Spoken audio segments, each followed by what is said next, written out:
And tonight at 6 o'clock, an update to a story we've been following since last month. 4 family members are now answering to charges of abuse and neglect of a tiny baby boy in Greenfield. We told you last month when the infant went to the hospital barely clinging to life. Well, tonight, Rich and I talked with prosecutors and went to court to walk us through the accusations against the baby's young parents and grandparents. The teenage parents and paternal grandparents of 10-week-old baby Isaiah made their initial court appearances here in Hancock County today. All 4 are charged with multiple felonies in the abuse and neglect of the baby that weighed just over 3 pounds at birth.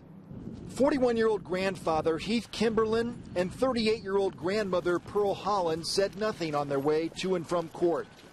Both pled not guilty to 3 felony counts of neglect. Heath's 16-year-old son, the father of the baby, and the 17-year-old mother also appeared in court.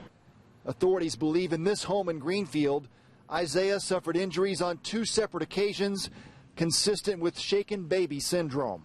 Medical staff at Peyton Manning Children's Hospital concluded that the baby had unexplained life-threatening injuries that were reflective of child abuse. The teen parents are also charged with multiple felonies. The prosecutor wants to try them as adults.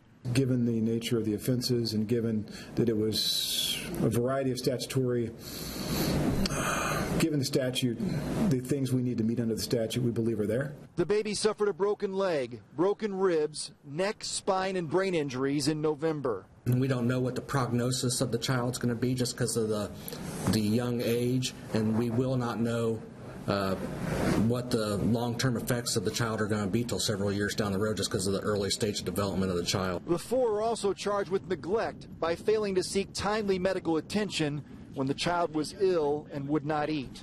Matt and I are both parents, and so there's some cases which are easier than others. There's some cases which will keep you up a little bit more at night than what others will. That said, we always want to be professionals and do the job the very best that we can. Baby Isaiah is out of the hospital now and living with another family member.